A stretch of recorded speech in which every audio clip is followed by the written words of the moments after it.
Alright, hey y'all.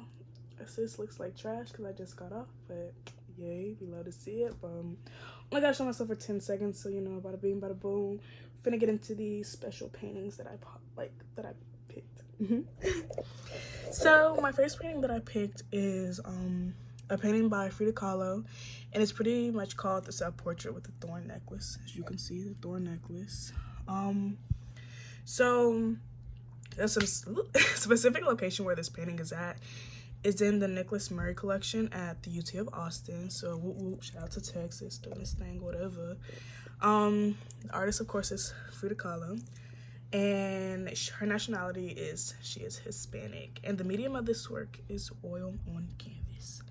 So the historical relevance behind this picture is like pretty much in the painting there's a lot of symbolic features, like the monkey represents something, the cat does, thorn, and like it kind of cut off, but this right here is a hummingbird, but it's black and it's lifeless, and it's like hanging as the pendant of the necklace pretty much.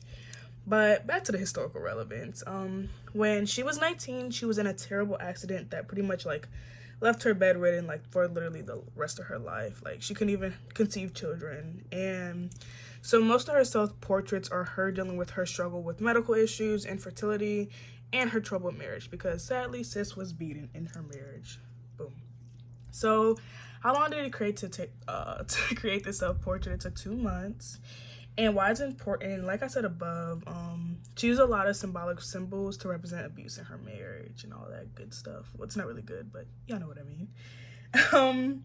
So the characteristics, so like I said, it kind of cut off, but this is like a lifeless hummingbird, and it symbols like freedom pretty much. Like the bird usually represents like life and freedom and all that stuff, but you know, she was bedridden because of her accident, so most of her life, so, and she couldn't have children.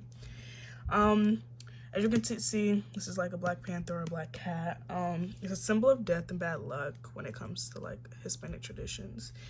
And the monkey that is tugging on her thorn necklace right there is supposed to be her husband, which pretty much it symbols like her husband inflicting pain on her, because as you can see, this little bad monkey is tugging at the necklace, and like you see it, the thorns are coming into her neck. So that's the tea.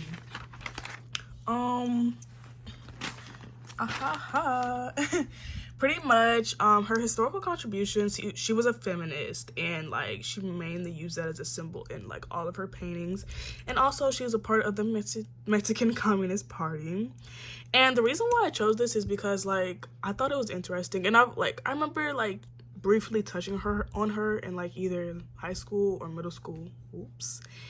And so I just wanted to learn more about her and all that stuff. Thought she was pretty interesting. And I noticed, as we're referring back to the cut-off hummingbird, like hummingbirds are usually colorful and all that stuff, but I noticed how this one is black and dead, which of course means her. And I feel like pretty much just saying, like, you know, she feels dead on the inside. She feels lifeless and all that stuff.